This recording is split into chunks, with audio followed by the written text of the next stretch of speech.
قیامت کی نشانیوں میں سے ایک نشانی دابۃ الارض یعنی انسانوں سے باتیں کرنے والا خوفناک جانور ہے۔ صحابہ کرام کے مطابق دابۃ الارض کیسے ہوگا اور کیا کرے گا، اسی حوالے سے آج کی اس ویڈیو میں آپ کو بتائیں گے کہ دابۃ الارض کب اور کیوں نکلے گا۔ ناظرین، انسانوں سے باتیں کرنے والے اس خوفناک جانور کا ذکر مقدس کتاب قرآن میں بھی بیان ہوا ہے، لہذا سب سے پہلے اس بات کو سمجھ لیجئے کہ دابا کے معنی آہستہ چلنے اور رینگنے کے ہیں۔ یہ لفظ حیوانات اور زیادہ تر حشرات الارض کے متعلق استعمال ہوتا ہے۔ یہ لفظ گو عرف عام میں خاص کر گھوڑے پر بولا جاتا ہے، مگر لغت میں ہر حیوان یعنی ذی حیات چیز کے متعلق استعمال ہوتا ہے۔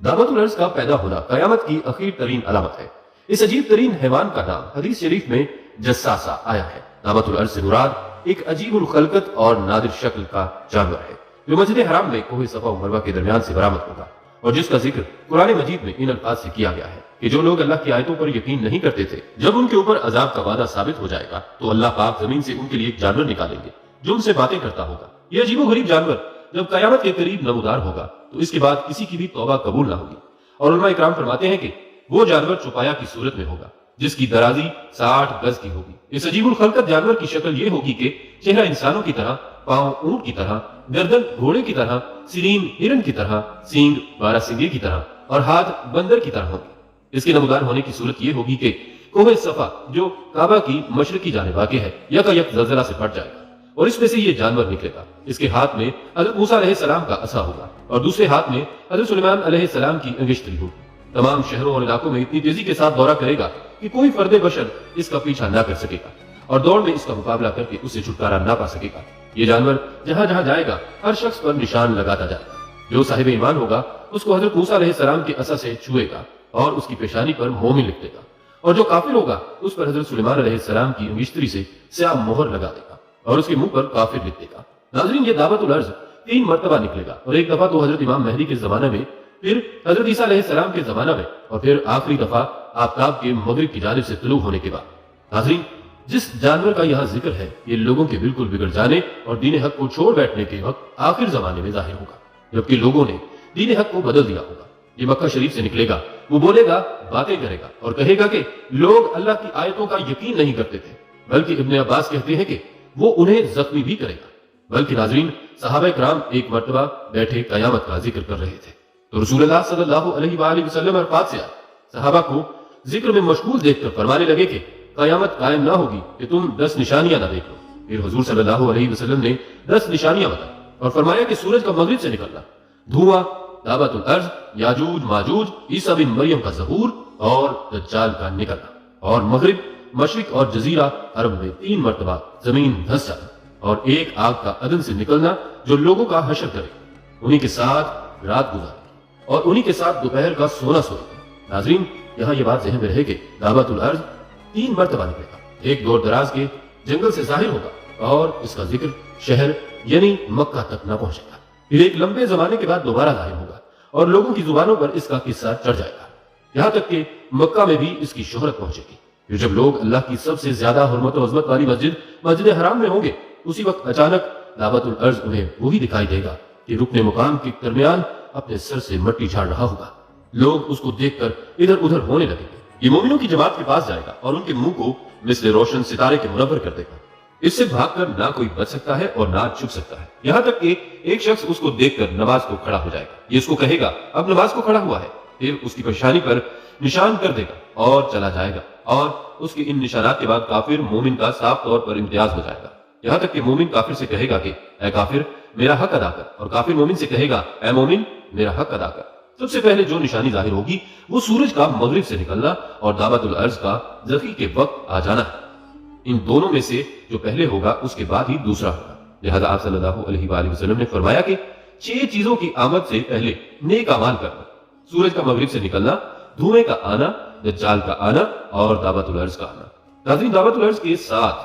حضرت موسیٰ علیہ السلام کی لکڑی اور حضرت سلیمان علیہ السلام کی انگوٹھی ہوگی، کافروں کی ناک پر لکڑی سے مہر لگائے گا اور مومنوں کے منہ انگوٹھی سے منور کر دے گا، یہاں تک کہ ایک دسترخوان پر بیٹھے ہوئے مومن کافر سب ظاہر ہوں گے۔ حضرت ابن عباس فرماتے ہیں اس جانور کے 4 پیر ہوں گے، صفا کے کھڈ سے نکلے گا، بہت تیزی سے خروج کرے گا جیسے کہ کوئی تیز رفتار گھوڑا،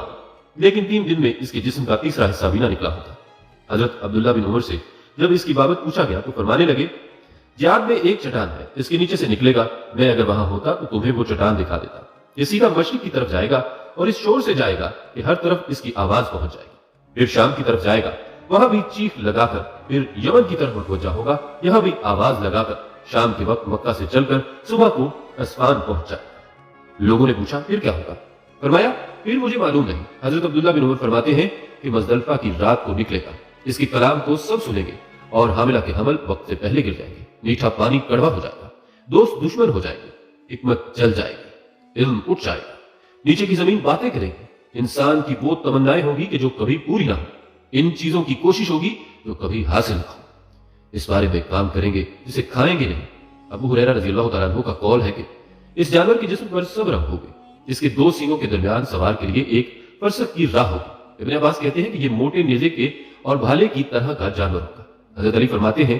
اس کے بال ہوں گے، کھر ہوں گے، داڑھی ہوگی، لیکن دم نہ ہو۔ 3 دن میں بمشکل 1/3 باہر آئے گا، حالانکہ تیز گھوڑے کی چال چلتا ہوگا۔ ابو زبیر کا فرمان گرامی ہے کہ اس کا سر بیل کے سر کے مشابہ ہوگا، آنکھیں خنزیر کی آنکھوں کے مشابہ ہوں گی، کان ہاتھی جیسے ہوں گے، سینگ کی جگہ اونٹ کی طرح ہوگی، شتر مرغ جیسی گردن ہوگی، شیر جیسا سینہ ہوگا، چیتے جیسا رنگ ہوگا، بلی جیسی کمر ہوگی، مینے جیسی دم ہوگی، اونٹ جیسے پاؤں ہوں گے، ہر 2 جوڑ کے درمیان 12 گز کا فاصلہ ہوگا۔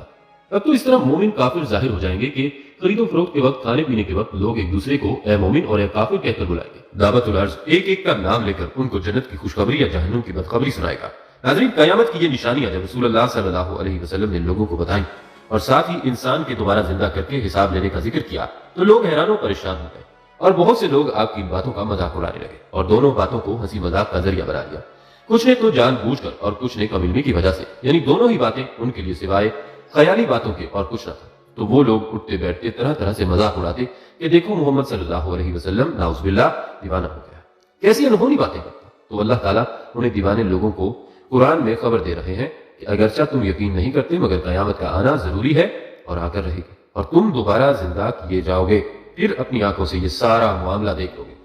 ابھی نہیں مانتے تو نہ مانو۔ ناظرین، آج کا سائنسدان ہزاروں تجربات کرنے کے بعد اب قرآن پاک کی بتائی گئی اس حقیقت تک پہنچا ہے کہ یہ کائنات ہمیشہ کے لیے قائم نہیں رہ سکتی، نہ یہ ہمیشہ سے چلی آ رہی ہے، بلکہ اس کی عمر 15-20 ارب سال ہے، اور کسی دن یہ سب ختم ہو جائے گا، لیکن وہ کب ہوگا اس کا حساب لگانا مشکل ہے۔ اس کے بعد اسی ملبہ سے نئی تخلیق کی بنیاد پڑے گی۔ سائنسدان اب اس نتیجہ پر پہنچے ہیں کہ زمین آہستہ آہستہ پھیل رہی ہے، اور پھر ایک مقررہ پھیلاؤ کے بعد سکڑنا شروع ہو جائے گی، اور اندر کی طرف کھچاؤ کی طاقت بڑھتی چلی جائے گی، اور یوں اجرام سماوی تیزی سے اندر کی طرف رش کریں گے، اور پھر آپس میں ٹکراؤ کا سلسلہ تیز ہونے لگے گا، اور پھر ایک وقت آئے گا کہ کائنات میں مزید بھیج جانے کی گنجائش نہ رہے گی، اور تب ایک انتہائی زبردست دھماکے کے ساتھ دوبارہ اچھلے گی، اور یوں کائنات اپنی قیامت سے دوچار ہو جائے گی۔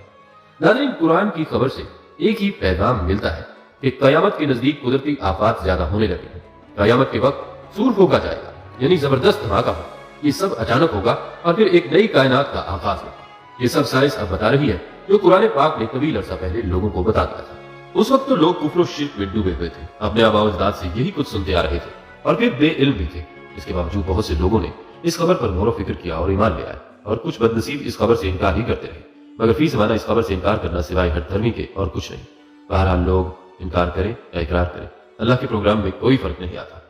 اس کے مقرر کیے گئے وقت پر قیامت ضرور آئے گی اور حساب کتاب ضرور ہوگا۔ جس طرح یہ کائنات حقیقت ہے، اسی طرح دوبارہ زندہ ہونا بھی حقیقت ہے۔ اللہ کی نعمتیں بے شمار ہیں۔ ہماری دعا ہے کہ اللہ تعالی ہمیں قرب قیامت کے فتنوں سے محفوظ فرمائے۔ آمین یا رب العالمین۔